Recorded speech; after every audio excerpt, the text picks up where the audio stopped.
हर बड़ी गवर्नमेंट और कॉरपोरेशन इस वक्त ये क्लेम कर रही है कि उन्होंने बाय 2050 कार्बन नेट न्यूट्रलिटी का स्टेटस अचीव कर लेना है। और हमारे केस में जो हमारे कनाडा में जो मिनिस्टर हैं एनवायरनमेंट के, वो साहब ये फरमा रहे हैं कि बाय 2035 हम इस स्टेटस को जो है अचीव कर लेंगे। पता नहीं कैसे करेंगे, खैर उनसे हम बाद में पूछेंगे।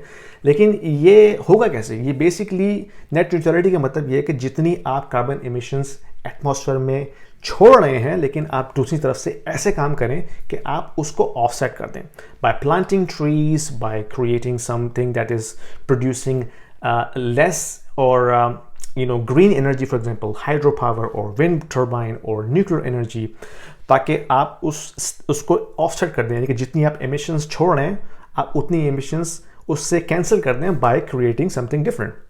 अच्छा, आप 100% तो फॉसिल फ्यूल को ऑफसेट नहीं कर सकते, क्योंकि आपकी तमाम इंडस्ट्री, आपकी पूरी सप्लाई चेन, पूरी दुनिया की इकॉनमी ऑयल पे चलती है।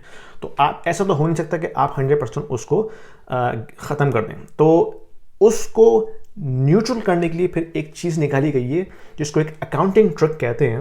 उसका नाम है कार्बन ऑफसेट क्रेडिट्स। ये क्या चीज़ होती है? ये बेसिकली एक गवर्नमेंट एजेंसी आपको इश्यू करती है। ये एक ट्रेडेबल सर्टिफिकेट होता है, यानी कि कोई भी इसको खरीद सकता है, आप भी खरीद सकते हैं। तो जो कंपनीज जो अपनी कार्बन एमिशंस को कंप्लीटली ख़त्म नहीं कर सकती, तो वो ये कार्बन क्रेडिट्स परचेज करती हैं गवर्नमेंट ऑर्गेनाइजेशन से, ताकि ऑन द अकाउंटिंग बुक्स ये आपको दिखा दें कि भाई हम कार्बन न्यूट्रल हो चुके हैं, और अपनी मार्केटिंग कैंपेन में ये मैसेज सबको दिखाएं कि भाई we are the carbon neutral company. यानी कि JP मॉर्गन ने ये स्टेटस थियोरेटिकली अचीव कर लिया था, और अपनी मार्केटिंग कैंपेन में 2020 में ये दावा किया कि वो कार्बन न्यूट्रल हो चुके हैं। वो कैसे हुए थे?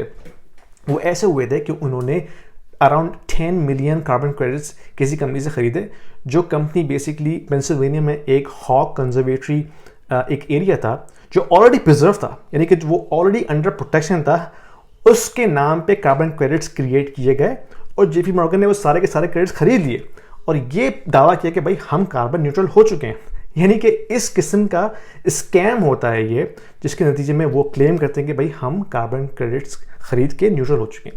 अच्छा, इसमें पैसा कौन बना रहा है? इसमें पैसा बना रहा है मिडल मैन, यानी कि जो हेज फंड ओनर्स होते हैं ना, जब वो कोई म्यूचुअल फंड क्रिएट करते हैं लाइक ETF, तो वो आपसे उस पर मैनेजमेंट फ़ी चार्ज करते हैं, तकरीबन 3 से 4% एवरेज होती है। लेकिन अगर कोई ETF जो है वो ESG कंप्लाइंट है, तो वो आपसे 40% हायर फी चार्ज करेंगे। और इसमें बीच में कौन है? ब्लैक रॉक, यानी कि दुनिया की जो सबसे बड़ी हेज फंड ऑर्गेनाइजेशन है, जिसके पास $10 ट्रिलियन के एसेट्स अंडर मैनेजमेंट है। ये लैरी फिंक जो उसका CEO है, they are the one making money out of it.